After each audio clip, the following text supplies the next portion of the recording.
Welcome to this very special episode of the Midweeker, the show that brings you the ins, the outs, shenanigans, and basically a backstage pass to all things Sydney rugby. Brought to you by Cluch TV. I'm Lyle Mortlock, joined here by Jimmy Galvin. What a pleasure to be at Wharf Bar, Manly today, Lyle. It's not even cold, it's not even windy, it feels like. No, it's positively summery. It certainly is. Look at me go. Well, we are in the company of some absolute legends tonight, this afternoon, should I say. To my right, Mark Gerard, former Rat, coach and player, ACD Brumbies and Wallabies legend. Nice to have you joining us here today on the Wharf, mate. Thanks very much, Jimmy. I'm a little colder than you are at the moment, mate, if it's that summery, so thanks for having me. Looking forward to it. Well, I've dressed nautical, mate. I thought we were on the wharf today, so I thought I'd give it a crack. You both have. Yeah, well, yeah, to my left, I know that you've gone the alternate strip here. Nathan Gray, thank you for joining us today on the Wharf. New South Wales Waratahs legend, Manly Marlin legend. He's just played, I think it's 6 local derbies down at Manly Oval there, mate. Welcome to the show. Thanks very much, Jimmy. Thanks for having us along. Beautiful surroundings, beautiful setting, beautiful people. Let's rock and roll. Thank you. Well, guys, let's get straight into it. We'll take a look at what's been happening in the world of rugby this week. Of course, we have the shock news that Michael Hooper will be going to Tokyo. We know at the start of this year with coronavirus, he did take a pretty significant pay cut, and that was one of the wriggle room, I guess, that was given to the players, that they were allowed to do these 6-month stints overseas or potentially step out of the game for 6 months. What are your thoughts on that? A bit of a blow for the team? Oh, look, I don't know about a blow. I think it's just the economics of rugby these days. Hoops, he took a pay cut, but he wasn't the only one that took a pay cut. All the players took a pay cut, and they agreed to that. So, look, a good opportunity for him to freshen himself up and go over there and really, not so much have a relaxing time over there, but just play a different environment. We've both played over in Japan. It's fantastic. It's really relaxed. You get stuck into your footy, but it's certainly not super rugby. Well, do you think then that there could actually be a benefit of him going and doing this stint? I definitely think so. And, on Hoops' side too, as well as potentially the next up-and-coming 7 for the Waratahs. So, in saying I'm with Nathan, I think it's a huge thing for Hoops to go over and, like you said, just almost refreshing his own aspect of what rugby means to him also at the same time. Yes, it is strange times that we're in. He had to take a bit of a pay cut. As Nate said, a lot of the players have. So I think it's a great opportunity for him, not only him, but his obviously new family and things like that in experiencing what the world has to do in rugby. Gerardo, you've played over in Japan, as have you, Nathan, as you mentioned before. Is the standard different? Is it a different style of play that you get over there in Japan compared to Super Rugby? It's a very different style. Now, the Japanese are very, how would I put this, a very determined country, very culturally very determined. So in teaching them rugby, and especially, I know Nathan could probably attest to this too, is just in expressing and showing our experiences and helping teach the game to them. They thrive on learning. They thrive on that education form of the game.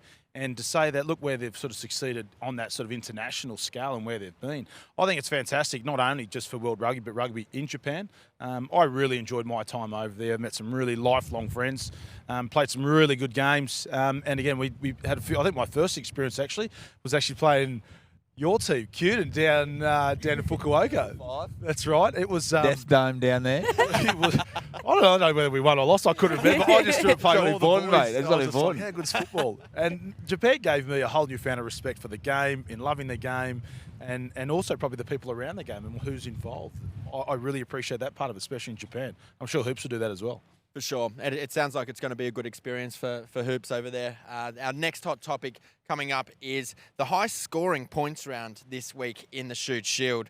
We saw the Sir Roden Cutler Shield head over to Eastwood this week, beating Randwick at home in an absolute thriller.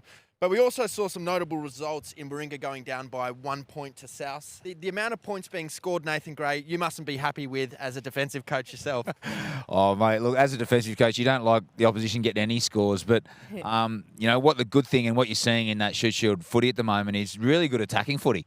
And that's awesome. As a defensive coach, when really good attack scores tries, you dip the hat and you say, hey, that's really good. And you just got to work on those defensive principles and those structures to make sure that you can try and stop those things. But, sometimes good footy just, you should be rewarded with a try. So, yeah, it's frustrating. But no doubt a lot of those tries were from really good footy and not so much. You don't want to see those tries with a real simple one-on-one missed tackle and someone scores.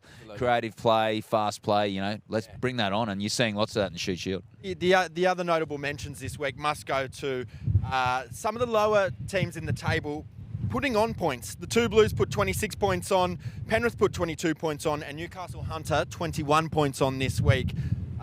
It just goes to show that those teams that are lower down in the table, they do know how to play their footy and they can score tries. I remember, Mark Gerard, that I actually debuted in Shoot Shield with you on the wing there for I think it was one of 2 Shoot Shield games. It was up against Penrith. That's the glory days, hey? Glory days, yeah. You saw plenty of me lower down the ranks as well, though, mate. But, look, they are not easy teams to play, whether home or away.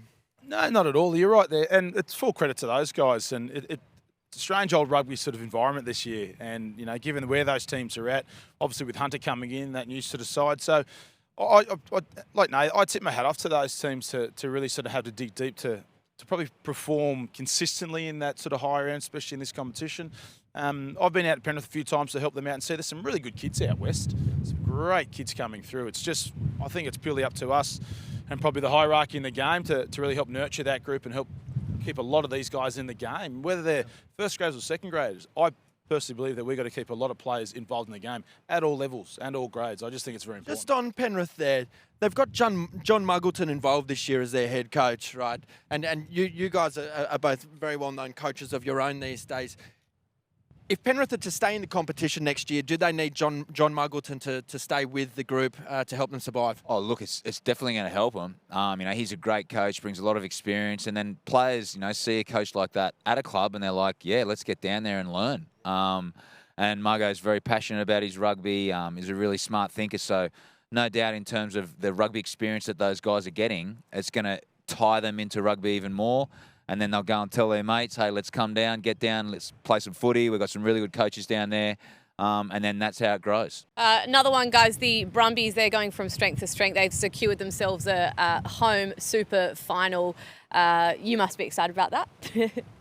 I'm not wearing blue. No, it's. I just think it's great for rugby.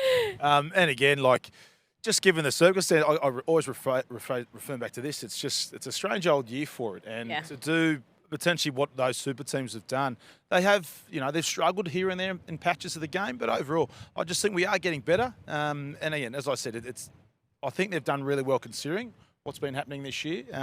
Mate, I start off with the Tars, and mate, that's my heart lies in New South Wales, but I played a lot of my rugby in Canberra and learned a lot of my trade there. So, come on the Brums. What are your thoughts on the Tars and how they've been going? You might ask Nathan. I'll leave that question to Nathan. And I was going to get both. Short ball that. You're very aptly dressed today, Nathan. I know. I borrowed your Waratahs jumper, Jimmy. I think he brought it in himself. I don't know what he's talking about. Mate, I bleed blue, but it's look, it's been a real weird season, and Rob Penny, Matty Cobain, Chris Witts, and Jace Gilmore at the Tars there. They've done a really good job. They've got a real good young crop of guys there. They've sort of had in terms of Robbie Simmons leading them, and then also Hoop stepping up and having some senior guys in and amongst that crew. They're going to be a side that's going to grow from strength to strength, and they've played some really good footy, as the Brums have as well. The footy's been good, which has been great. Just touching on Rob Simmons as captain, who's off at the end of this season. Who's your pick for Waratahs captain next season? Oh, look, Nathan Gray. It'll be a tough one. Nathan Gray? Mate. Are you dreaming? Deeks played till he was 55. I reckon he was good to go. You're still playing. Jakey Gordon's got to be up there. Oh, look, he's an interesting guy, Jakey Gordon. I don't It'd be interesting as a skipper. I don't know whether it'd be important that your skipper remembers to bring his boots to the game and stuff. But, That is vital. yeah. He's Good start. yeah, his leadership style would be a little bit different. But look, I don't know. It'd be interesting to see how some of those younger guys sort of step up from a leadership perspective. And yeah, I wouldn't want to put a sort of moniker on someone who's going to be that skipper, but it'll be someone who will grow into the job. And what you find from a captain's perspective is it's not just one guy's job to be the captain. It's 4 or 5 guys in your team or your squad that have those leadership capabilities and deliver that. There might be one guy who has C on his name running out onto the field, but you know that leadership is really important. If you just have one guy with all those responsibilities, it becomes difficult. And probably Hoops has been a good example of that. Yeah, he's sort of been a little bit on his own from that leadership perspective with the Wallabies. But yeah, it's a whole nother road we can go down, mate. Well, we might touch on it a little bit later because the last of our top 4 topics this week, it's Northern Beaches Derby Week. One of the greatest weeks on the rugby calendar. Go the Swordfish. Come on. Now, why is this such an important week on the rugby calendar, Mark Gerard? We're better than Manly. Oh, I'm not too sure what you want. It's the week that they lose to Manly. It's the week that they lose to Manly. So it's pretty simple. I said this the last season. I said this to the boys last year when I was coaching that I'm a huge believer in the Northern Beaches having a huge tremendous of rugby power. And that's not just to say it's Manly Warringah. Like you look at sort of this North Shore area that we have through North, Scorden, Warringah and Manly. You know, we are playing better, but I do feel as clubs we are growing. And the game itself, especially Clubland, I do believe that we need to create events around each of these club games because they are very volunteer operated. So yeah, exactly. And we've that got to only create helps that energy. it. Exactly like right. that competitive kind of rivalry. That's what the crowd wants to see. Yeah, I I totally agree. And like you've got the Northern Beaches, you've got this derby that we have, and then I think East and I'm not too sure the other teams down south. They pretend to do the same thing. Cross but the bridge, Gerardo, do you? on Narrabeen Bridge, not at all. 30 green slime. No, it's the atmosphere between Warringah and Manly have always been there right from the beginning, and I just think it's a great thing for the beaches. What a great little event to have once or twice a year, and an excuse to get out of the house and tell your wife I've got a meeting on. Oh, is that what you do? Is that How ironic at 3 p.m. It's a very real rivalry, though. Nathan, you and I were talking off air a little bit earlier. Your first Northern Beaches derby that you had, you'd come down from Queensland and you said you could feel it in the crowd. There was real feeling. The word you used was hate. I know. These two teams Mate, do not like each other. It's so true. I came from Queensland and I knew one person in Sydney, and it was Timmy Lane, who was the Manly coach. And 97, they won the comp in 97. So I thought, I'll go to the Premiers. Easy righty there. And then the first Manly Rats game, you always heard about it, but I think on the field when you play, you have that, I don't know, can't speak for everyone else, but I always had that hate for the opposition, no matter who they were. But one thing in the Manly Rats game was the crowd and how much they absolutely gave it to each other, and so competitive and really vocal and really passionate. And I remember thinking after the game was like, shit, that was an experience. They like genuinely hate each other. There must be something in the water up there, but the history there is great, and it's fantastic. To see that at that level. Yeah. Oh yeah, absolutely. You get a sniff of that at some schoolboy rugby. Yeah. Those old traditional rivals. But yeah, it's certainly alive and well, and the younger guys have come through, and it's the hate's passed on. The hate's passed on, and the parents and grandparents. Generation to generation. Yeah, exactly. How beautiful. I know, it's great, and that's it's one of the great things about sport. How good. Well, it is time now for us to take a bit of a deep dive. We're going to focus first on Nathan, 2-time World Cup player, 2-time World Cup coach. We're going to ask some questions, but you can feel free to jump in, throw him under the bus, whatever you like. Just to start with, tell us a little bit about how your year's panning out. We were speaking before about it's been an unusual year for everyone. How different has your 2020 been to what you first envisaged? It's been really interesting, actually, because my sort of role was with Rugby Australia. I was sort of signed over to the Sunwolves to go over there and help them out as a technical director in that Super Rugby environment. And it was something that I really, really loved. Now, coming off the World Cup in 2019, it was a real change in environment and something that I really loved. Like a bunch of guys who were sort of, limited in terms of their capabilities on the field, but their passion and their commitment to perform was outstanding. And that was a real sort of refreshing coaching experience for me. And then, unfortunately, with the sort of makeup of the rugby program, they ended up cutting the Sunwolves out of the Super Rugby.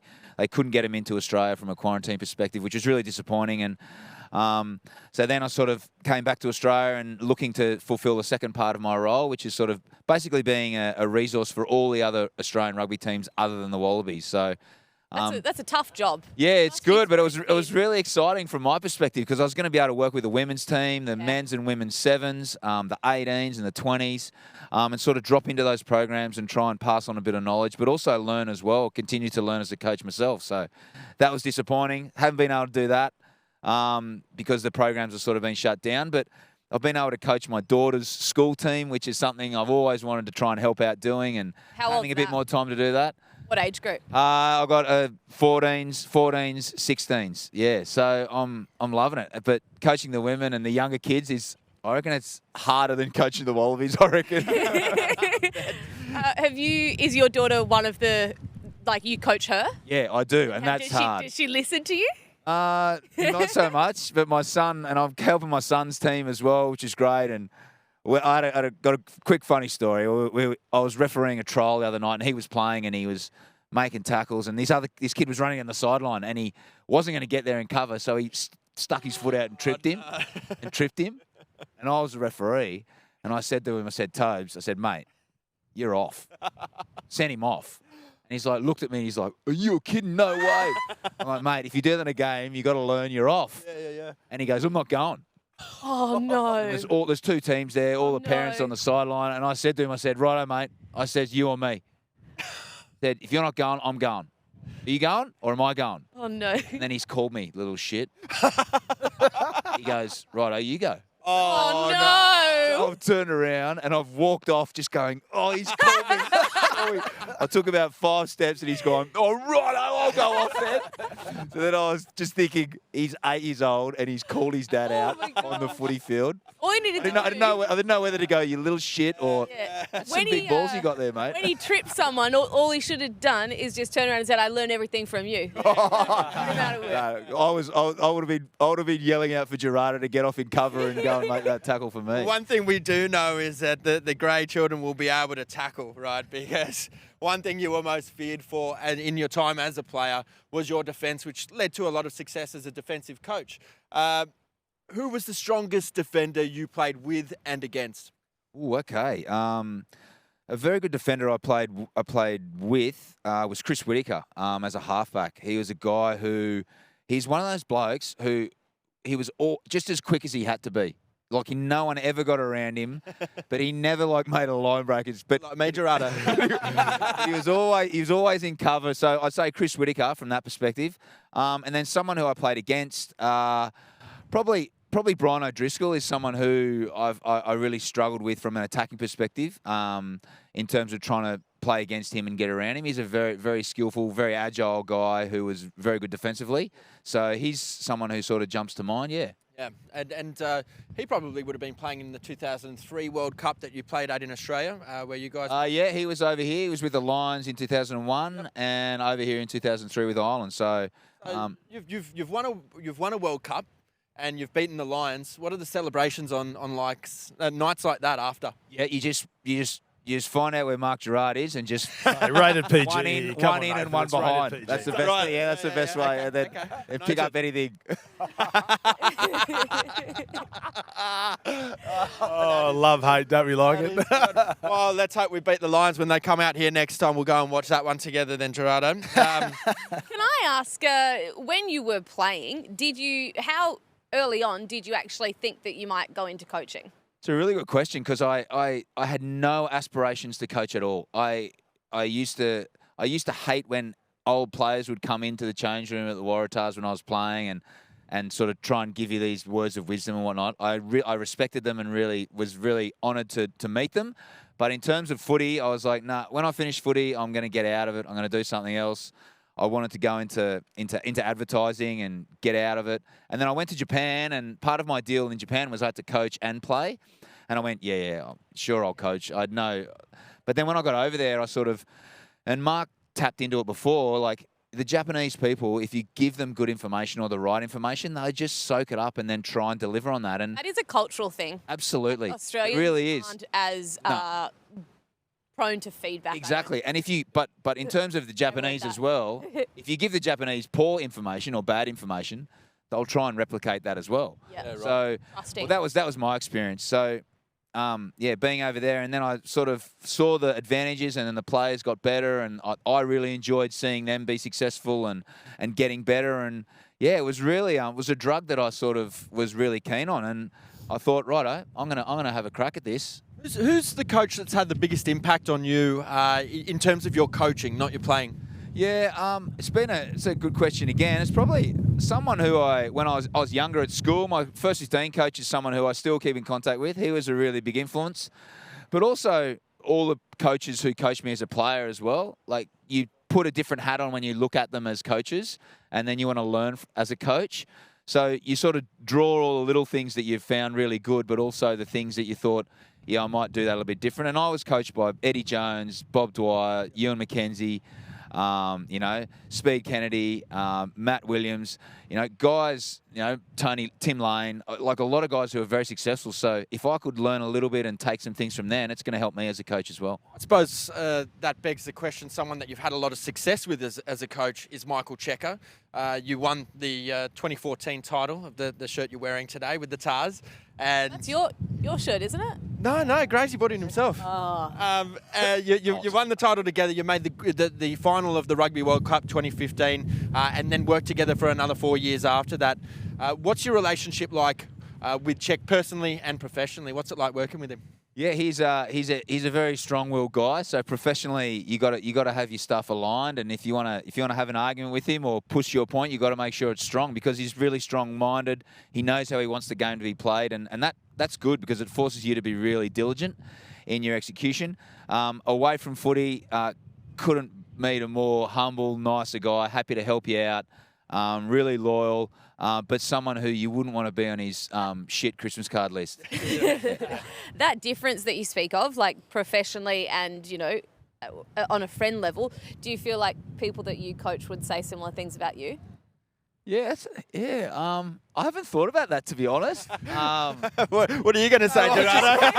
Just nice high pitch at the start of that. I just said, what's I want to hear this? I don't know. I think I'd like to think that the players that you coach, if they're talking to someone else about you, just that you're genuine. Yeah, that for me that would be great, because I hate the idea of a player going, oh, look, that coach he's like this with this guy, he's like that with that guy, and I'm not really sure how he is. And yeah, that consistency and that honesty is something that I'd love players to be talking about you. But yeah, as a coach, you don't look at it from that perspective. You don't really go, oh, I'm going to coach in a way that I want them to talk about me. Yeah.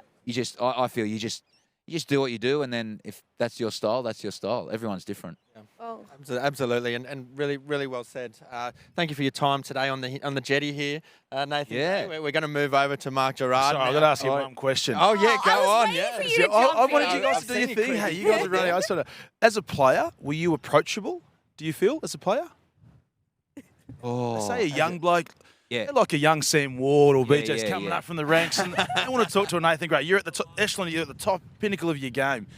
for sure. And the type of person you are, you're going to know you. Yeah, pretty approachable. Yeah.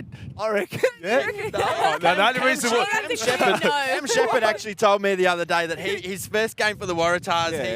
he was in a hotel room with you. Yeah.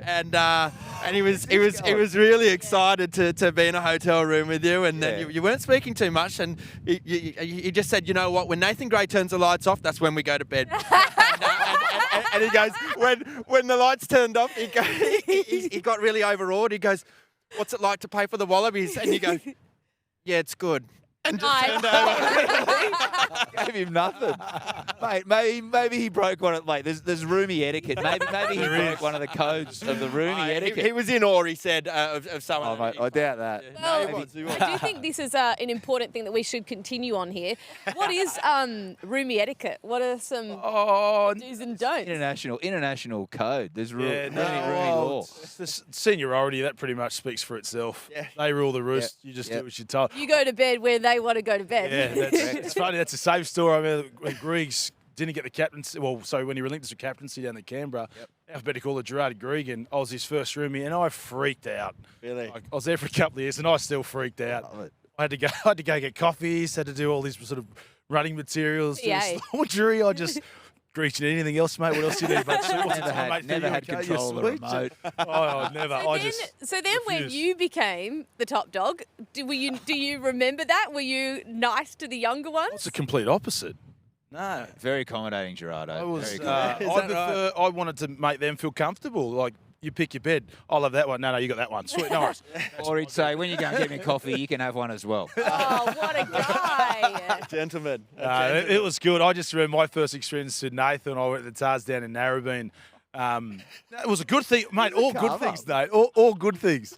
It's just, as a young bloke coming through, looking at those guys who are at the pinnacle of their game, and you're just coming through, mate, you didn't want to do anything wrong. You didn't want to say anything wrong.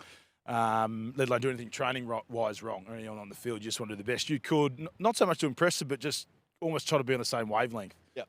Both on and off the field. And that part was really good because they were very encouraging, very forthcoming with you. Just express yourself as a player. And it was good. It was probably that younger generation just coming through, I think, at that time. And that's where I got a lot from. It's funny enough, even though I was there for a couple of years, from Nathan Berkey were the first two that actually approached me and said, mate, welcome. Mate, just you'll enjoy the environment. Have any questions, ask. And didn't ask a question for 2 years. So I was freaked out. That's the best. The best thing about footy is you can't do it on your own. You need all the guys in your squad to make your team good. You need all the guys on the field to get the ball over the line, and that's the real beauty of rugby. You can be a really strong personality, but you actually need the other people on the field to do the job you need to get done. So, and that's a great thing about team sport. It's got to be just as important off the field when you're playing in the professional environment as well, surely. I mean, yeah, definitely. And you were speaking of Nick Phipps earlier, how important he is to a team off the field. Those guys that are really, they bind guys together, and they're the guys you want to play with. They're the guys who you're like, mate, yeah, let's go. When you're in a difficult spot, you turn to them for advice, you turn to them for help, or they'll do something inspirational on the field, or they'll give you a bum tap to help you get to a next ruck or whatnot. So, yeah, and to be able to do that for young guys coming through as an older player, you've been at the bottom and then you've worked your way up. And, I know like these guys at Clubland as well, they see that. They bring those young guys through their first grade debut, their first game for the Rats or the Marlins or whatnot. They make it memorable. What, I guess, with the local derby, how do you feel like the Rats have changed over the past few years? Well, we won one comp, which was good. That sort of changed a few things. We it's funny, Warringah, we went through a really bad, I'd probably say a good sort of 8 to 9 years where we struggled for numbers. I remember playing at the Brumbies at the time and made a conscious effort to get up here every weekend I could to help out. And it wasn't because I wanted to show that it was my club. I was born and bred on the beaches and I wanted to help out in any way possible. And I remember we played a game against the Chiefs in New Zealand. We arrived, I think it would have been about 12 o'clock. I flew home and I'm sitting on the bench and having a run at first grade. Not because we needed numbers, it's my club. I kind of was just passionate about being involved as much as I could. I'm pretty proud. Yes, I'm proud of being a Rat, proud of being from Warringah, but at the same time, I'm just really proud of how the Northern Beaches have gone about sort of growing the game and how much I believe Manly and Warringah have actually kept this competition probably on everybody's lips when they talk about clubland rugby in Australia. What's the best Rats team you've ever played in? Tricky question, because I've played with so many good players from Warringah. Over a lot of years as well. Yeah, to accumulate all those players. I actually had more fun playing with the guys who probably weren't professionals. Because they guys, and you could see heart and sleeve type material, they just played the game. Like yourself, Jimmy. They just played the game because they wanted to not so much prove, but because of the enjoyment of playing first grade for their local club. Mate, it's pretty hard to come by when things like that, especially when you make your debut coming up through clubland. And having some older guys and or professional guys, like Nate said, bump pat you, encourage you just to, mate, enjoy the environment, just have a go at it, mate. We'll back you up and let's have a go. Mate, I've got a question. Ooh. Lovely. Very versatile, Mark Gerard. You can play 13, 12, 10, fullback, wing. Certainly can. Yeah, not very well though. If you're down at Rat Park, Gerardo, and the jerseys are all lined out, and you're going out to play in the grand final, what jersey number are you grabbing? If you could grab any jersey. What would be your favourite position to play club-wise? if I'm an older player, In your prime. In my prime? In your prime. probably 13.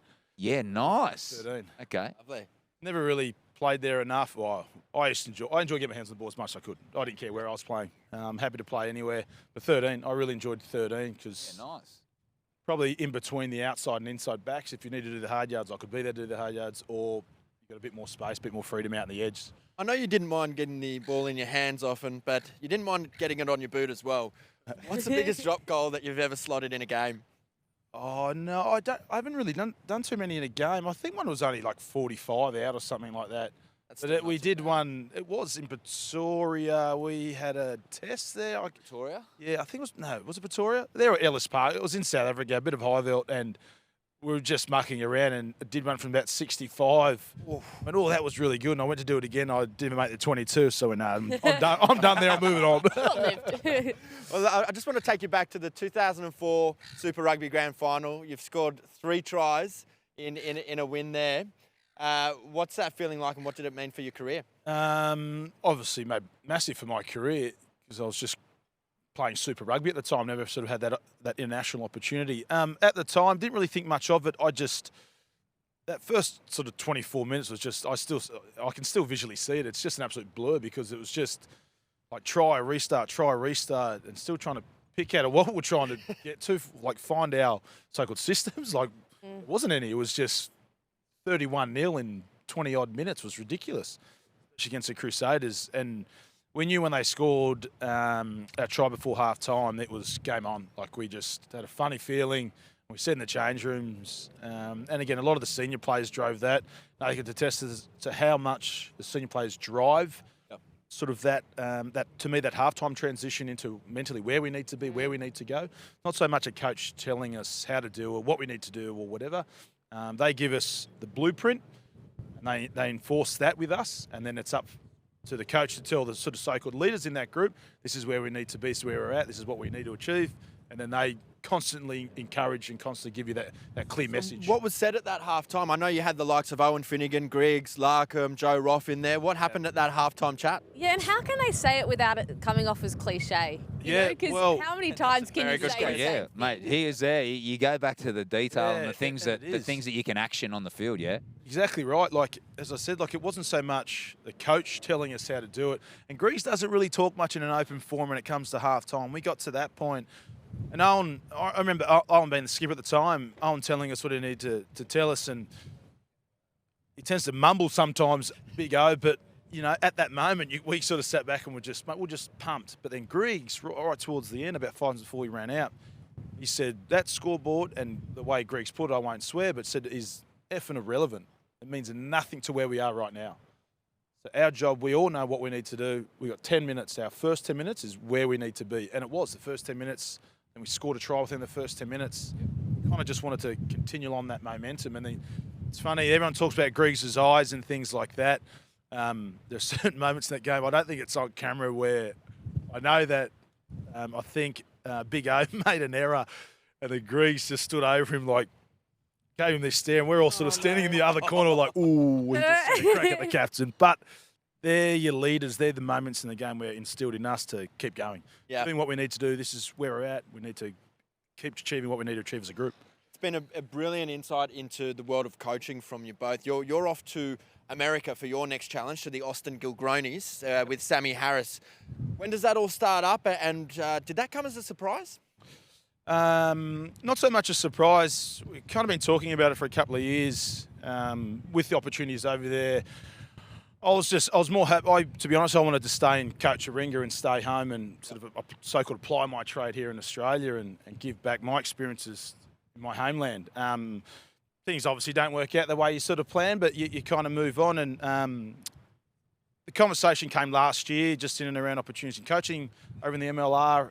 And then the Austin opportunity came up with Sammy. And I just remember talking to Sammy pre-Christmas, and he said, mate, what do you think? And I said, oh, mate, it's up to you. To be honest with you, mate, even though we're close friends, it's not about that. I want you to, mate, I'm happy to coach with you, mate. I'm happy not to. Whatever works for you, mate, you're just going to do what's best for you. And like 10 minutes later, he's like, mate, I'm serious. Like, are you keen to go? I said, did I just not have this conversation with you? So right then there, I knew Sammy was pretty keen for us to work together. And it's exciting because it's new, it's fresh.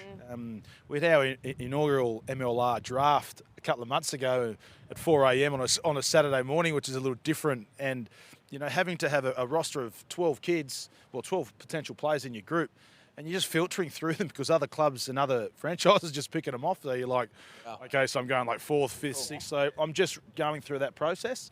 And that's something that you've got to wrap your head around. It's a very different process when it comes in the terms of rugby, but very unique. And what a really cool experience. So It's so cool. it's been different in a bit of the learnings over there, but they're very open to, as I said, and I was really big on this, and I'm really happy Sammy wants to be a part of it, is to actually, as I said, like the clubland, for Warringah and Manly, we're really good at creating an event around that derby.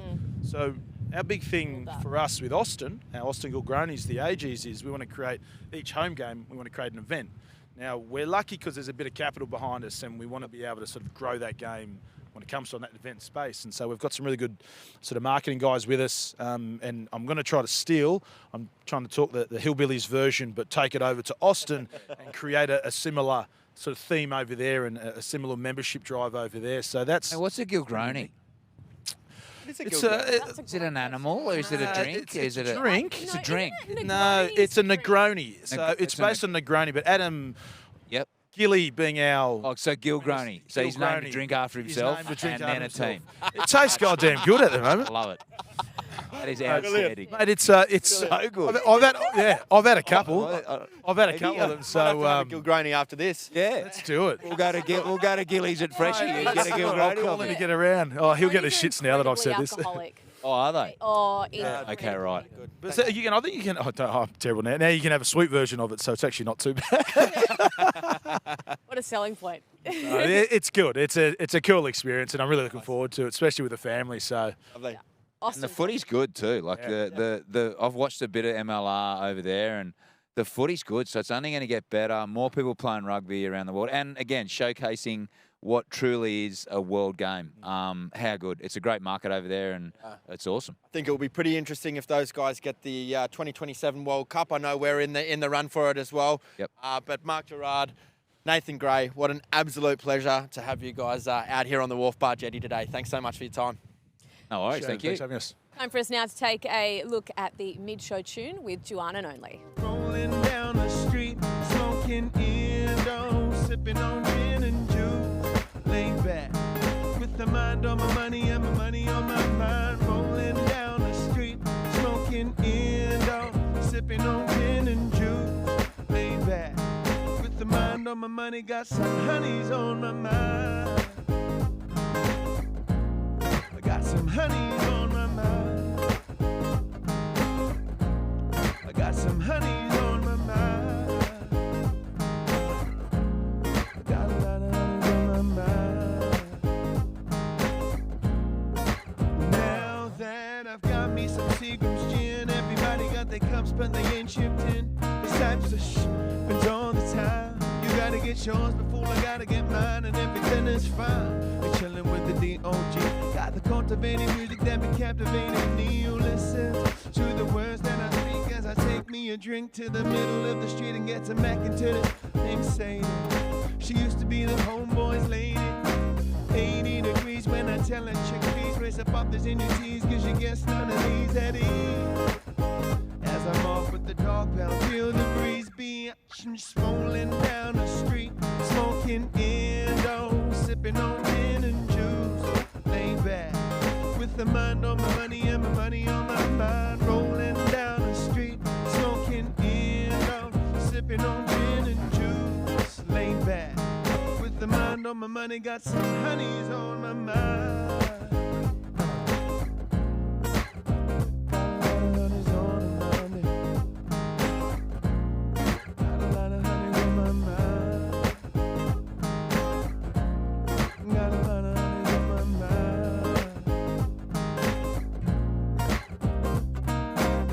Later on that day, my homie Dr. Dre came through with a gang of Tanqueray and a fat ass shake. Some marijuana chronic that made me choke.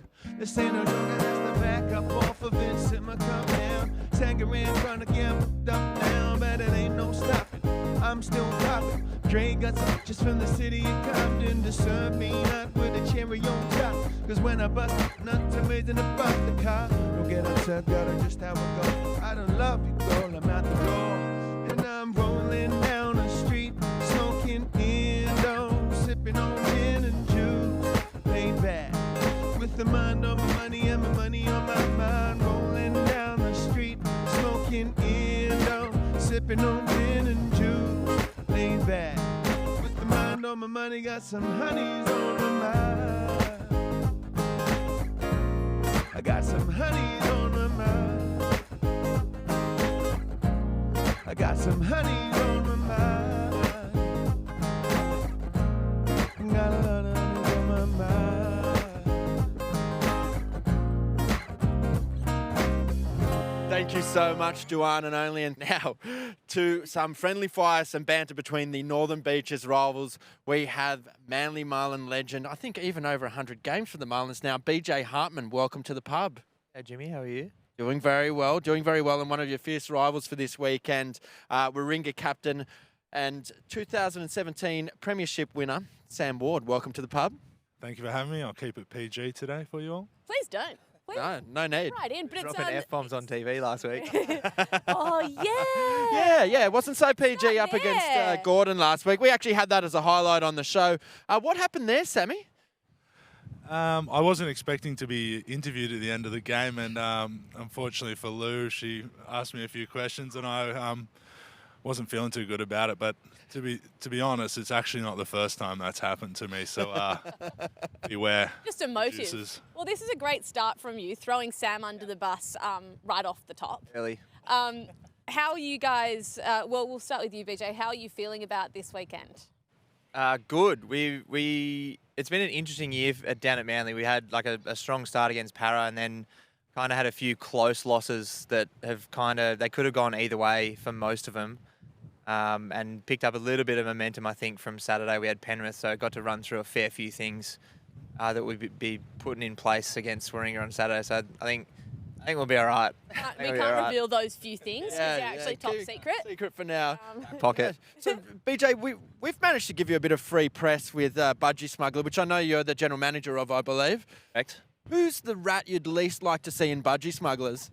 I'd like to see Wardy right now. Have you got some on, No Wardy? way. Might We check. Nah, It not might- on. We have this thing at Budgie where we're all about like just the ordinary rig. Yep. So I think it'll have to be someone with like a too good a rig, like someone like a Seb Weilerman or someone who's just like. Seb's boring. I want you to tell me who you actually would like to see. who I would like to see. Yeah, really offend them. Really offend them. I wouldn't like to see. No, it's got to be. I don't know. Maybe Needsy doesn't mind a pair. Maybe Sam Needs could get in a pair.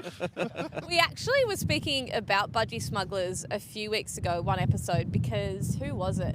Was it one of the South African players? No, it was one of the Melbourne Rebels, actually, I believe it was. Got his pants ripped off. Yeah. Yeah, But he had- did have a Great South publicity African. for you Yeah, guys. you can't buy that. That No, was you incredible. can't. There's But we memes were. and everything. Why do they wear them underneath?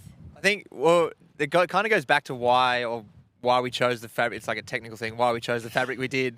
It's like they're just more comfortable to wear when you're playing footy, and like now in the semi and professional era, a lot of people go straight from the field into an ice bath or something. So it's just, I think it's more out of convenience than anything. Okay. Really? Well, Josh Holmes, you'll obviously know, he's quite superstitious. So he's actually been wearing the same pair of kangaroos, like the NRL kangaroos or the Australian kangaroos, budgies or speedos for his entire career. I think since he won like the IRB Junior World Player of the Year. They So must be like really. oh, they're pretty seedy. To be fair, he's played well ever since, so it must be worth it. Sam, how are you feeling about this weekend? Yeah, feeling really good. It's always Manly, or the Derby week's always awesome fun, and this year will maybe be slightly different to derbies that we've had in the past with a slightly smaller crowd, but I expect the result to still go the same way as usual. Well, Wardy, I suppose it's... that's tough Oh, words, your yeah. face. It's, I suppose You delivered it so. Yeah, that was severe. It was almost just a delivery that was without brutal. any fire, just like I expect them to lose. Wardy, I suppose it's a little bit different this year that the Marlins and the Rats are playing for probably that last place in the finals, that sixth spot. Surely that adds just as much pressure to if you were sitting elsewhere on the table. Yeah, I think obviously it's Manly week, but either way, depending on who we were playing, we're still going to be in the same position. We need to win this weekend, and our season hasn't gone as smoothly as it should have, but no season I think does in this comp, and the fabric's there, and we're going to really put in a good performance this week. And you lost Harley Atwater, your 10 that wasn't playing first grade at the time when he left the Rats, to the Marlins this year. Got him. You've got him back. I think he started with the Marlins there as well. Who are we talking about here? Yeah. Is that going to play on the mind of Warringah this week? Look, we all love Harley at Rats, and Great player. He's a great player, great bloke, and I think if we were to focus on Harley, we'd be doing ourselves a disservice. But it would make for a great day to winning, and also putting a shoulder into him as well. And I'll let you rebut that one there, BJ. What's it like having Harley back? He's good. He's just a good kid. Like, he brings a lot of energy and just a good vibe. And then as a footballer, he's a great organiser, and he's got a weapon kick on him. Yeah, and a good ball as well. Yeah, very good kick. Absolutely. No, good to hear, and good to hear if you're both speaking of him positively, because it's going to be a big weekend for him. That's for I sure. feel like that was both of you guys were way too nice about that. I feel like you're like, here is our media training and our delivery. I wouldn't want to be him.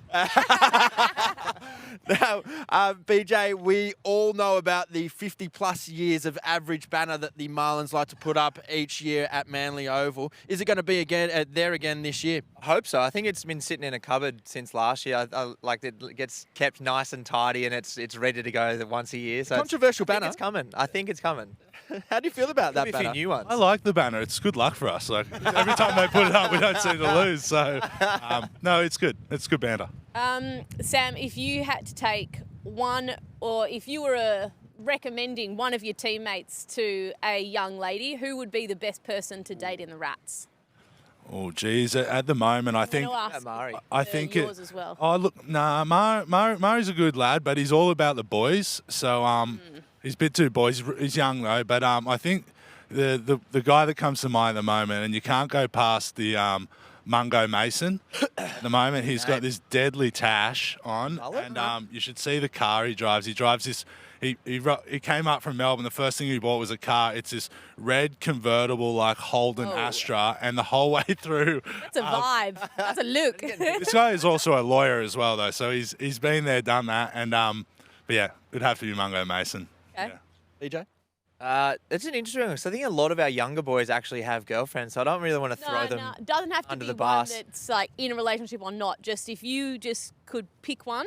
Head and shoulders, both physically and literally, would be Max Douglas by far. He's a good dude, and he's a bit of a loose unit on the piss. He'd cause some damage. Is that a good thing? Huh? Yeah. Yeah, it's a good thing. It's a good thing. Definitely. Well, a good who would be the worst? Who would be the worst to date? Who would you say, if it was your sister, run a million miles? You can nominate yourselves. I'd like to say Tim Donlan, but he dates my cousin. Do you think Tim will be starting this weekend? I don't know what the go is, because we've got three quality halfbacks that have all played first grade over the years. We've got Harry Emery, Tim Donlan, Adam Crerar, all who have played derbies, all who have played first grade plenty of times. I don't actually know what way they're going this week yet.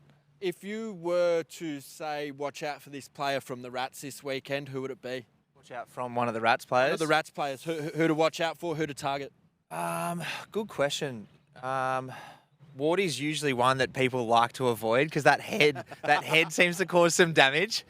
That's a good one. Seb Wildman's always one that we kind of watch out for, because he's really elusive when he gets the ball. Great footwork. Yeah, that's probably our first pick, I reckon. Woody?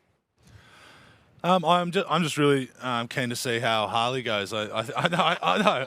I think he's good. He's got a fair bit of pressure on himself this weekend, and he's a good footballer and he's a good bloke. So I think we'll be keeping a close eye on where Harley's doing what he's doing. That'll go one way or the other. That pressure, you either absolutely go out there with something to prove, It'll be sweet. or He'll be fine. He's ready. He's a confident young lad. I think he'll do just fine. So it's 5 p.m. Saturday afternoon, Manly Oval, just a stone's throw away here. What type of game has it been, and what's the score? It's been tight at the start, I think, and I can't say anything other than Rats by 12 points. BJ? It'd be probably a much bigger scoreline, but in our favour, I reckon. We're coming home with a wet sail. I was giving you something. Guys, why is this rivalry something that, is so celebrated on the calendar, and why does it every year continue to have that kind of competitiveness and that real kind of fire behind it? I don't know what the history of it is. That the Rats were formed by a group of old Marlins players that moved up the road is the actual reason for it. But I think even coming out of juniors into Colts, it was something that was just drilled into us. It's like the Rats Day is the biggest day of the year. Get ready for it. And I think it's great that we do. Well, we are this year because of COVID, but in previous years we've done the Colts and grade at the same oval, and the younger guys actually get that just instilled from them when they're 18, 19 years old. And you can just get around the hill. You see the crowd. There's been 8,000, 9,000 people at our games for the last few years. Obviously not this year, unfortunately, but I don't know. The hype is something that can't be matched by any other day, really. The closest would be Grand Final day, really. Yeah, definitely. I'd have to agree. And I think it's coming from the history of it and being so many players and past players in and around the community, like Insular Peninsula. Everyone's around. So they're all talking about it, and then they all get around it, and then it builds, and then they come, they bring their kids, and then the kids see and watch the game. So it's really quite special. Do you think that, given that it is COVID, do you feel like that it will feel different on the day? Oh, no doubt. I think like the size of the crowd, you hear them, that for sure will be different. Like I think the result, like winning or losing, is still going to feel the same for both teams. But the occasion's definitely going to be different. Just before we let you guys go, we'll have a look at some of the other games this weekend, because yours isn't the only one. We've got Randwick versus Gordon. What are your thoughts on that one? Top of the table clash, I think. Obviously, Gordon's having a ripper season, and they're coached well, and Randwick's much in the muchness. So, I don't know. Am I having a tip there? Yeah, have a tip. Yeah, pick one. Maybe we both tip against Gordon. Both ex-Rats, ex-Marlins coaches. We'll just I know. You guys could also be like strategizing here as well, because do you know who needs to lose? I think at this stage, because we're both out of the 6 at the moment, I think we need top 1 and 2. Just keep winning. 3 and 4 to keep winning. We need sort of 4, 5 and 6 to give us some room. So a draw? I don't really care who wins. Draw? Yeah, draw. Draw. It's over at Randwick, and they just lost they cut the shield as well, so they'll be pretty fired up, ready to go. The other game that I'd love to preview for this weekend is the Battle of the West, the Two Blues versus the Penrith Emus. Now, I'd say that'd be a pretty fiery clash. You guys have played against them both this year, I think. Yep. Who do you think's going to take that one? Tough one. I think actually Penrith could get them this year. Yeah, we played them just on Saturday, just gone, and they have some good players amongst them, and they've actually got some good shape this year. It was more a case of we sort of got early dominance and kind of didn't let up. And quite a similar showing against Para for round 1. I think Penrith, I'll back Penrith. Woody? Yeah, I'm definitely backing Penrith in this one as well. Yeah. Good. Love my riff. Well, guys, thanks so much for coming on. It's actually been surprisingly cordial to one another, considering this weekend. But Throw the mic in. Both nice guys. yeah, oh god, what a sales pitch! Thanks for coming on. And good luck this weekend. I know it's going to be an awesome game. Don't know who will win. I'm keeping my opinions to myself. You want to give any? Oh, look, I am going to go Rats by 2 in the final minute. Kick to win it. Bias. A little bit of bias there, but I am going to pick Harley Atwater to have an absolute cracker under the pressure, that's for sure. That would be good. All right. Well, that's all we've got time for this week here at the Midweeker, brought to you by Cluch TV and here at Manly Wharf Bar.